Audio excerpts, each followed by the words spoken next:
Hi friends, நான் உங்கள் சக்சிட் டிஎன்பிசியிலேருந்து first எந்த சப்ஜெக்ட் வந்து படிக்கிறது அப்படின்னு தெரிலனா இந்த வீடியோ வந்து பாருங்கள், ரொம்பவே யூஸ்ஃபுல்லாக இருக்கும். சரிங்களா? ஃபஸ்ட்டு எந்த சப்ஜெக்ட் படிக்கணும் அப்படின்னா ஃபஸ்ட்டு வந்து பாலிட்டி படிக்கணும்.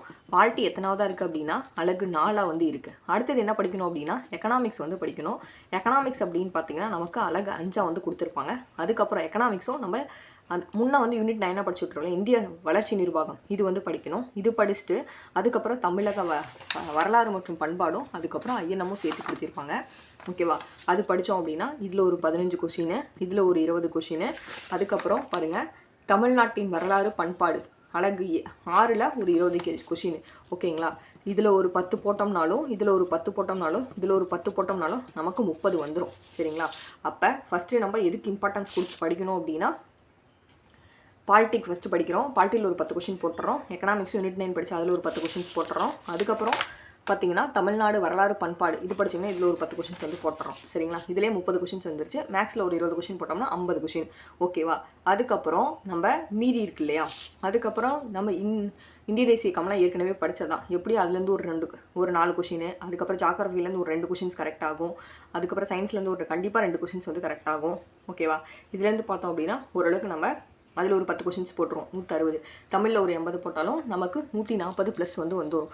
அப்படி இப்படி பார்த்தாலும் ஒரு 140 145 ப்ளஸ் வந்துடும். இது கரெக்டாக ப்ராப்பராக படித்து நம்ம போட்டாலே வந்து இது வந்து நமக்கு போதும்.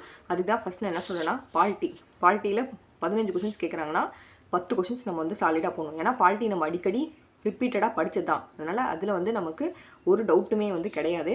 சரிங்களா? அப்போ என்ன பண்ணுறோம் அப்படின்னா பாலிட்டி எடுக்கிறோம், பாலிட்டியை நல்லா தெளிவாக படிக்கிறோம். சரிங்களா?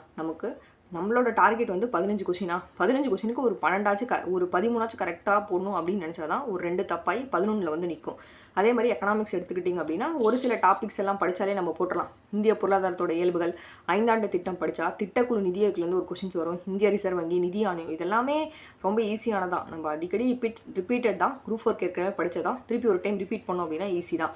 அதே மாதிரி பாலிட்டியில் அந்த விதிகள் அட்டவணைகள் திரும்ப ரிவிஷன் பண்ணிவிட்டு அதுக்கப்புறம் நிதி ஆயோக்கு, அதுக்கப்புறம் லோக்பால், லோக் ஆயுதா, நுகர்வோரில் ஒரு கொஷின்ஸ், மனித உரிமைகள் ஆணையம், கண்டிப்பாக இப்படி தான் வந்து ஒரு கொஷின்ஸ் வந்து வரும்.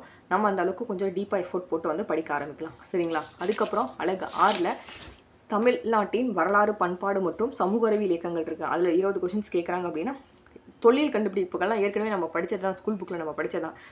ஒரு இம்பார்ட்டன்ட் டாபிக்ஸ் மட்டும் நம்ம டக்குன்னு இந்த விடுதலை போராட்டத்தில் பெண்களின் பங்குலாம் நம்ம வந்து நிறைய பேர் படிச்சிருப்போம். முத்துலட்சுமி ரெட்டி, வேலுநாச்சியார், இதெல்லாமே படிச்சிருக்கோம். அப்போ வந்து நமக்கு அதெல்லாம் ஒன்றும் பெருசாக இருக்காது. சீர்திருத்தவாதிகளும் நம்ம வந்து படிச்சிருக்கோம். ஓகேங்களா? அப்போ இதெல்லாம் நமக்கு பிரச்சனை இருக்காது. டக்குன்னு நம்ம வந்து முடிச்சிடலாம். சரிங்களா? அப்போ ஃபஸ்ட்டு நம்ம 3 படிக்கிறோம். இந்திய ஆட்சியில் படிக்கிறோம், பொருளாதாரம் படிக்கிறோம், எக்கனாமிக்ஸும் யூனிட் 9, முன்னே வந்து எக்கனாமிக்ஸும் யூனிட் 9 இருந்தது, சேர்த்து இப்போ படிக்கிறோம். அதுக்கப்புறம் தமிழக வரலாறு பண்பாடு மரபு, இந்த 3 டாப்பிக்கும் இம்பார்ட்டன்ஸ் கொடுத்து படிக்கிறோம். சரிங்களா? ஒரு வாரத்துக்கு ஒரு டாபிக் எடுங்க, இல்லை ஒரு வாரத்துக்கு 2 டாபிக் எடுத்துக்கலாம். இப்போது இந்த வாரம் வந்து பாலிட்டி எடுக்கிறீங்கன்னா பாலிட்டியில் அட்லீஸ்ட் இந்த வாரம் பாலிட்டி எடுத்தோம்னா நம்ம பாதியாச்சும் வந்து ஃபினிஷ் பண்ணியிருக்கணும். அடுத்த வாரம் நம்ம இந்திய பொருளாதாரம் எடுத்தோம்னா அதில் பாதி வந்து ஃபினிஷ் பண்ணிக்கணும். அதோட நம்ம சைட் பை சைடு என்ன பண்ணணும் அப்படின்னா தமிழ்லையும் மேக்ஸையும் வந்து எஃபோர்ட் போட்டு வந்து படிக்கணும்.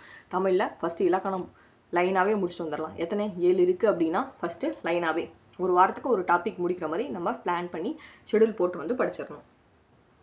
இப்படி ஷெடியூல் போட்டால் மட்டும்தான் நம்மளால் படிக்க முடியும். ஏன் அப்படின்னா தமிழில் கண்டிப்பாக நம்ம 80 மார்க் வாங்கியே ஆகணும். தமிழில் 80 மார்க் வாங்கணும், மேக்ஸில் 20 மார்க் வாங்கினா 100 மார்க் ஆச்சு. சரிங்களா? அதுக்கப்புறம் ஜிஎஸ்சில் ஒரு 30 மார்க் வந்து நம்ம படித்து போட்டது 30 மார்க்கு. அதுக்கப்புறம் ஃப்ளூக்கில் வந்தது, அதாவது அங்கங்கே நம்ம ஏற்கனவே படித்ததை வச்சு இந்திய தேசிய இயக்கம்லாம் ஏற்கனவே வந்து படிச்சிருப்போம், சமூக சீர்திருத்தவாதிகள் படிச்சிருப்போம், சீர்திருத்த இயக்கங்கள் மாற்றங்கள்லாம் படிச்சிருப்போம். அதை வச்சு ஒரு 10 கொஷின் 15 கொஷின் போடுறோம்னா எப்படியும் நமக்கு 145 ப்ளஸ் வந்து வந்துடும். கண்டிப்பாக நம்ம என்ன பண்ணிடலாம் அப்படின்னா குரூப் 2க்கு ஈஸியாக நமக்கு கட் ஆஃப் கொஞ்சம் கம்மியாக தான் வரும். ஏன்னா டிகிரி முடித்தவங்க மட்டும் தானே இதுக்கு அப்ளை பண்ணுவாங்க. எல்லாருமே நல்லா தான் படிச்சுட்டு இருப்பாங்க. நம்ம எஃபோர்ட் போட்டோம் அப்படின்னா சரி ஓகே 145 மேலே வந்து நம்ம வந்துருக்கோம் அப்படின்னாலே ஈஸியாக வந்து நம்ம உள்ளே போயிடலாம். அதனால் இப்படி தான் வந்து படிக்கணும். சரிங்களா? ஃபஸ்ட்டு இம்பார்ட்டன்ட் கொடுக்க வேண்டியது பாலிட்டிக்கல் இம்பார்ட்டன்ட் கொடுக்கணும். அதுக்கப்புறம் எக்கனாமிக்ஸ் இம்பார்ட்டன்ட் கொடுக்கணும். அதுக்கப்புறம் என்ன பண்ணணும் அப்படின்னா அந்த அழகு 6 இருக்கு இல்லையா, தமிழ்நாட்டின் வரலாறு பண்பாடு சமூக அரசியல் இயக்கங்கள்னு சொல்லிட்டு அதில் 20 கொஷின்ஸ் கேட்குறாங்க. அதில் கண்டிப்பாக 20 கொஷின்ஸ் வந்து போட்டணும். இப்படி படித்தா மட்டும்தான் நம்மளால் என்ன பண்ண முடியும் அப்படின்னா அச்சீவ் பண்ண முடியும். 145 ப்ளஸ் ஆச்சு வந்து போட முடியும். இல்லைனா கண்டிப்பாக வந்து ஒன்றுமே பண்ண முடியாது. இப்படி தான் வந்து படிக்கணும். அதே மாதிரி சைட் பை சைட் நம்ம எது வச்சுக்கணும் அப்படின்னா தமிழையும் நம்ம side by side maths day by day practice வந்து இருக்கணும். சரிங்களா? ஏதாவது டவுட் எப்படி படிக்கணும் அப்படின்னு சொல்லி தெரில அப்படின்னா கீழே கமெண்ட் பண்ணுங்கள். நான் வந்து இனிமேல் டெய்லி வந்து வீடியோஸ் போடுறேன். தேங்க்யூ.